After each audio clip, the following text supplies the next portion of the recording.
Audio Jungle.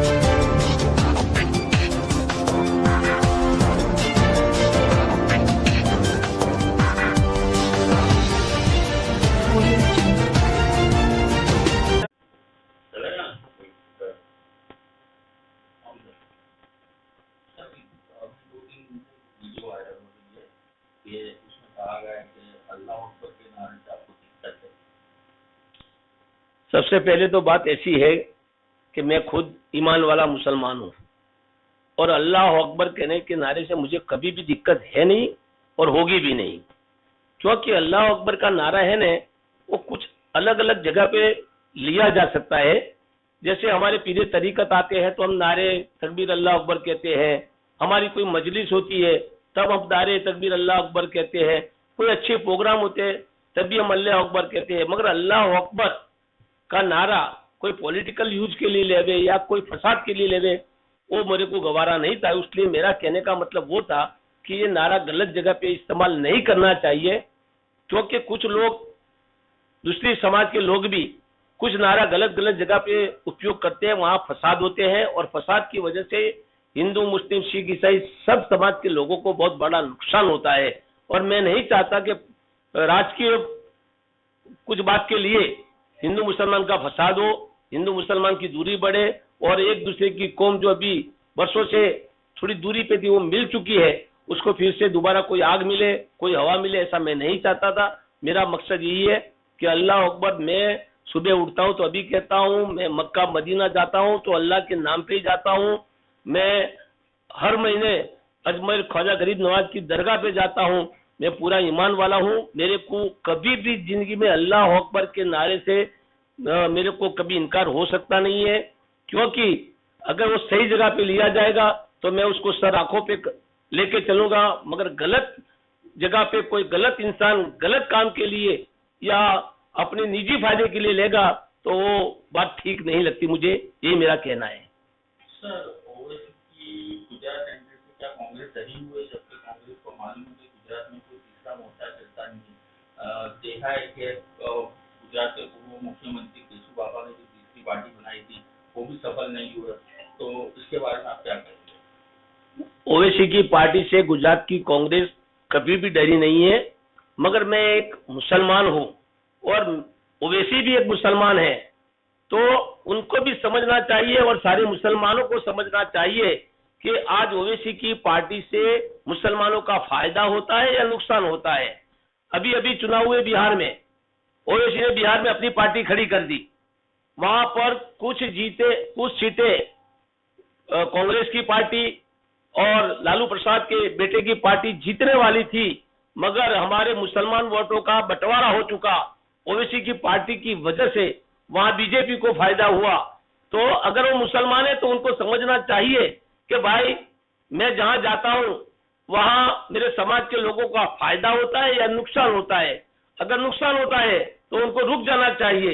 यहाँ गुजरात में भी ओवैसी की पार्टी मुसलमानों के लिए आती है तो सिर्फ मुसलमानों के इलाके में क्यों खड़े रखती है, वो दूसरे इलाकों में अपनी पार्टी को टिकटें दे। अगर उनकी पार्टी की टिकट लेने वाला कोई है ही नहीं, सिर्फ मुसलमानों में ही टिकट आप बांटना चाहते हो ताकि मुसलमान का वोट बढ़ जाए, मुसलमान के जो नुमाइंदे जीत कर आते हैं और कॉर्पोरेशन में जाते हैं वो रुक जाए ताकि मुसलमान की आवाज न रहे।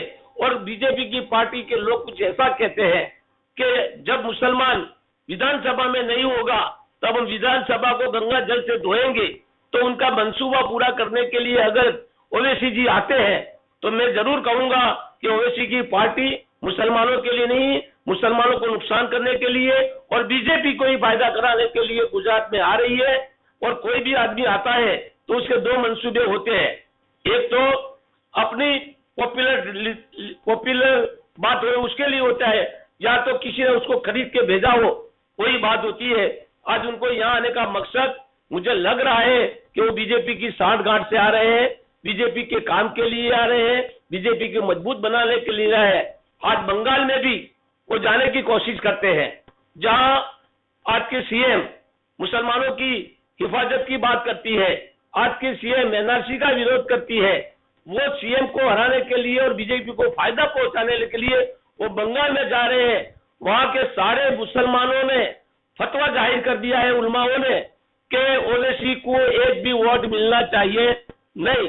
मैं गुजरात में ओवैसी की पार्टी का इसलिए सख्त विरोध करता हूं कि अगर गुजरात में ही ओवैसी की पार्टी को नुकसान हो जाए, उसकी एक भी सीट न मिले, तो गुजरात के मुसलमानों की बात को सामने रखते हुए हिंदुस्तान का मुसलमान भी समझ जाएगा और ओवैसी की पार्टी जो मुसलमानों के बीच में तिराड़ पड़ने की कोशिश करती है, बीजेपी को फायदा कराने की कोशिश करती है, उसको एक बड़ा ब्रेक लगेगी और वो अपने आप समझ जाएंगे कि मेरा काम सिर्फ मेरे हैदराबाद के सिवा और कहीं नहीं है। ओवैसी संसद में जाए, अच्छा बोले, हमें उसका कोई एतराज नहीं है, मगर ओवैसी खुद भी समझदार है, बैरिस्टर है, तो वो आदमी को समझना चाहिए कि मेरे गुजरात में या बंगाल में जाने की वजह से मुसलमानों का फायदा है, मुसलमानों का नुकसान है। अगर नुकसान होते हुए भी वो यहाँ आएंगे तो मैं यही कहूंगा कि बीजेपी के साथ मिली हुई पार्टी है, बीजेपी का एजेंट है, यही मेरा आपको सबको कहना है। सर, आप कह रहे हो कि ओवैसी बीजेपी की टीम है, तो कांग्रेस ऐसा क्यों कह रही है कि बीजेपी कबूल है और ओवैसी कबूल नहीं है? वो बात ऐसी है कि कोई भी पार्टी आरएसएस हो या ओवैसी की पार्टी हो, जो देश में कम्युनल फसाद कराने की लाइन लेती है, तो वो पार्टी को हिंदुस्तान का हिंदू मुसलमान कोई भी बर्दाश्त करने वाला नहीं है। और ओवैसी के कुछ, उनके भाई अकबरुद्दीन ओवैसी का लेक्चर कुछ ऐसे है जहां फसाद हो सकते हैं और फसाद की वजह से हिंदुस्तान को बहुत बड़ा नुकसान हो सकता है, और उसमें सबसे बड़ा नुकसान माइनॉरिटी को भी हुआ है। और गुजरात की माइनॉरिटी को दोबारा नुकसान न हो, उसका ध्यान रखने की जिम्मेदारी मैं गुजरात का जिम्मेदार मुस्लिम होते हुए मेरी खुद की भी है। गोधरा कांड हुआ, ओवैसी कहां गए थे, क्यों यहां नहीं आए? लॉकडाउन हुआ, ओवैसी कहां गए थे? गुजरात का मुसलमान और हिंदू बच्चे भूखे मर रहे थे, उनके घर पे जाने की सुविधा नहीं थी, तब सारी सुविधा तो हमने की। यहाँ के गरीब लोगों को 2 वक्त की रोटी नहीं मिल रही थी, और रोटी पहुंचाने का काम हमने किया। तो ओवैसी ने उस टाइम पे क्या किया? और ओवैसी को भी कांग्रेस ने काफी दे चुका है।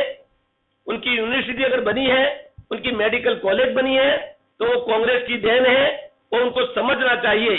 आज ओवैसी मुसलमानों की हमदर्दी बात करते हैं, तो उन्होंने मेडिकल के अंदर बिना फीस लिए कितने मुसलमानों को एडमिशन दिया, वो बताएंगे। मुझे मालूम है कि एक एडमिशन का 1-1 करोड़ 1.5 करोड़ रुपया लोग डोनेशन लेते हैं और उसको एडमिशन देते हैं। सिर्फ दिखावे के लिए मुसलमानों की बात करना ठीक नहीं है।